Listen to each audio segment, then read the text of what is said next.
Party. Mr. Bill Armistead. Quick, brief, I always talk, so I'm going to be brief. Mr. Cain, thank you for coming and thank you for your time.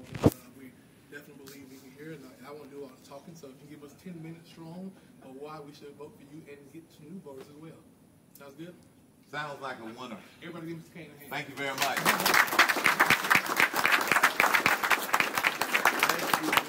Thank you for being here. I want to thank Darius and thank Bill. He's been a great host. I've been very warmly received all day, and it is really encouraging for you all to be here so I get a chance to meet you.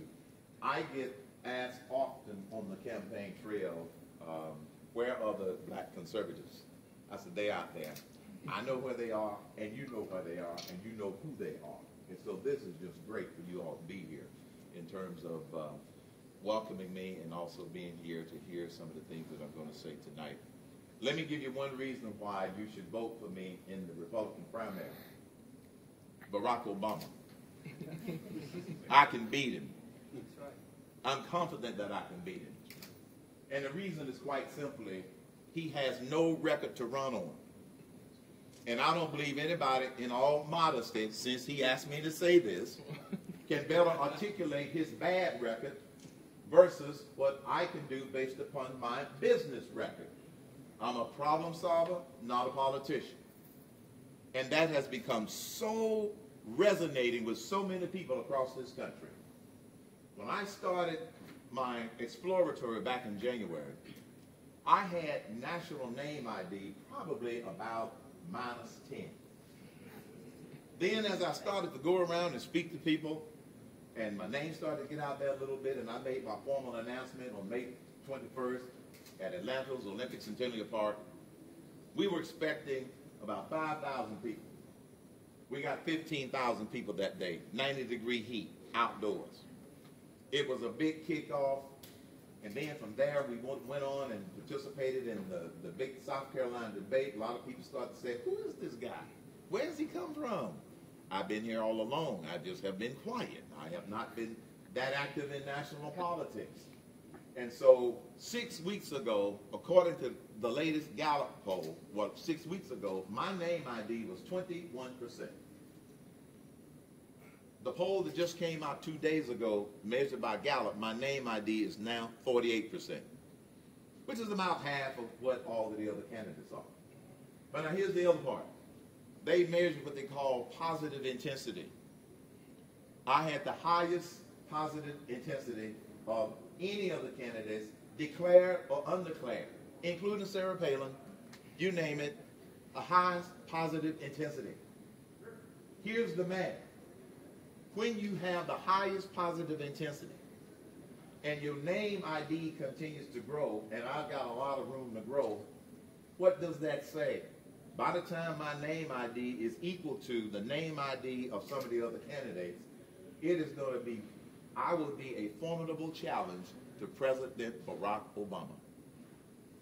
Number two, like you, some of you, I have nightmares imagining President Obama getting a second term. Yeah. Even though he says he's going to raise $1 billion, money's not going to buy a second term when I get through showing America his record. And the people that I've been talking to and all of the places I've been around the country and the reaction that I have gotten, it's not going to be about money. It's going to be about message. It's going to be about message. Here is what's going to make the difference in this next presidential election. We've got to have the right message and the right messenger. Because as you know, a lot of people don't hear anything past what's on top of the teleprompter. They stop right there. A lot of people will admit they voted for Barack Obama because they liked him. He's a likable guy. Or he sounded smooth. Yeah, he sounds smooth. And so we know that we got some people that aren't going to know anything about the issues. So here's our key to success. Number one, those conservatives that did not vote last time because they weren't thrilled about the Republican candidate, they're going to have to get off the sofa and get off their anchovies? Or are we going to end up with another 4 years of Barack Obama? Number two, there are 65 million evangelicals in this country. Only 35 million of them are registered to vote. And only 18 million of them voted. That's our opportunity, folks. And here's another part of our opportunity.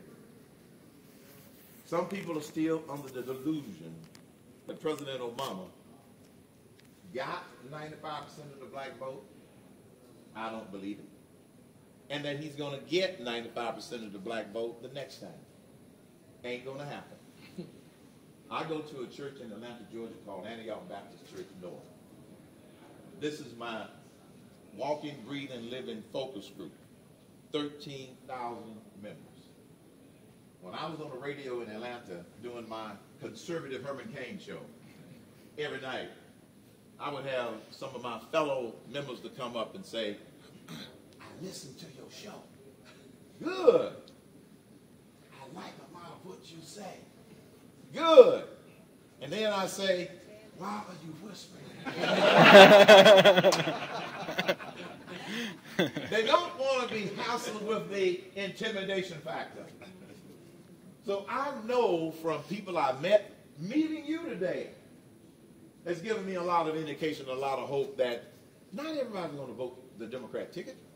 My wife still calls herself a Democrat.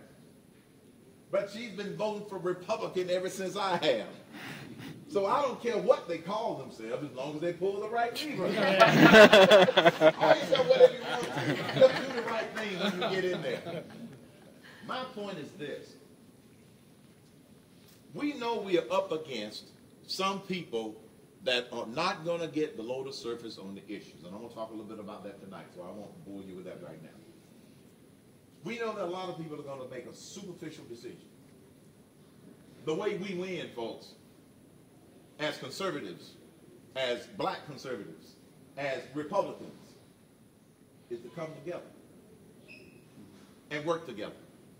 I've seen too much division in some areas. The Tea Party has some division.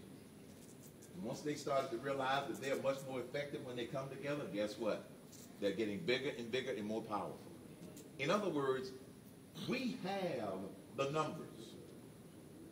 We just need to not only talk about how we get our folk out, but other folk. We got to reach out. We have got to create some excitement about the Republican Party. We've got to help educate people about what the Republican Party is and what it isn't. Because as you know, we've been demagogued as Republicans for decades, and they're going to continue the demagoguery. So being on the campaign journey, as I call it, don't call it a trail, Bill, on this campaign journey, one of the things that I found is that when people take the time to understand the issues and understand the facts, then they are able to cross over that line that says, you know, I think I'm going to have to vote for you. Probably one of the most telling things was at our rally in Atlanta. My aunt, Bessie, who's 82 years old.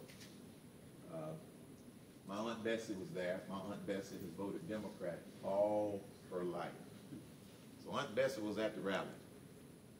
And after the rally, Aunt Bessie came back in the green room. I said, well, Aunt Bessie, what do you think?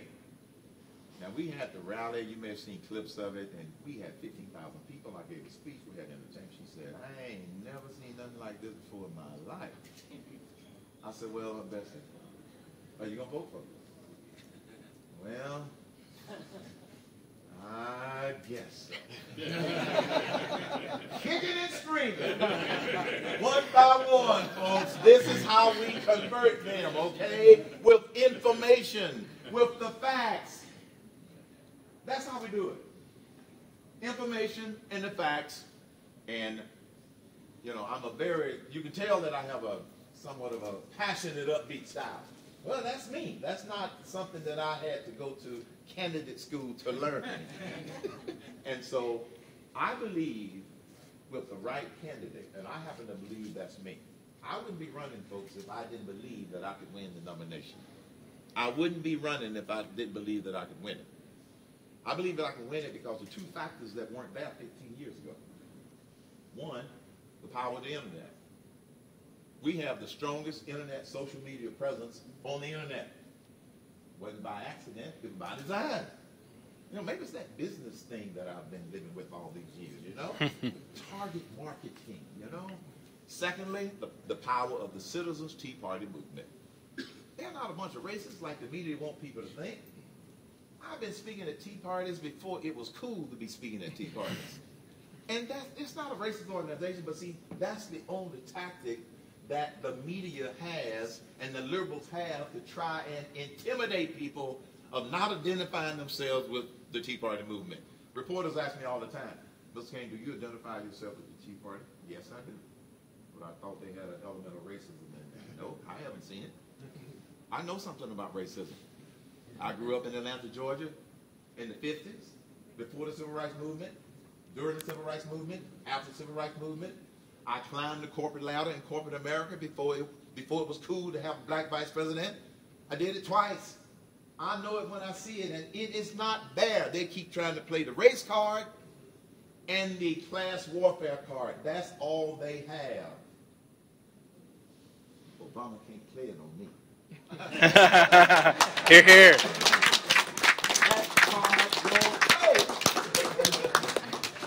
And the other thing is I'm very factually driven because my background is mathematics and computer science. And people will tell you that when I make my argument on issues, it's factually driven, based upon common sense that I'm talking about tonight. And so my point, my message to you is, there's an old saying, you know, if you don't ever want to leave money on the table. We don't want to leave any votes on the table. Because if we do, folks, we're going to have 4 more years of Barack Obama and his communist administration. Yes, I said it. I know some things I'm not at liberty to say that's going on in that administration, and I'm not exaggerating. And let me just close with this. When I was growing up, I never dreamed of running for president.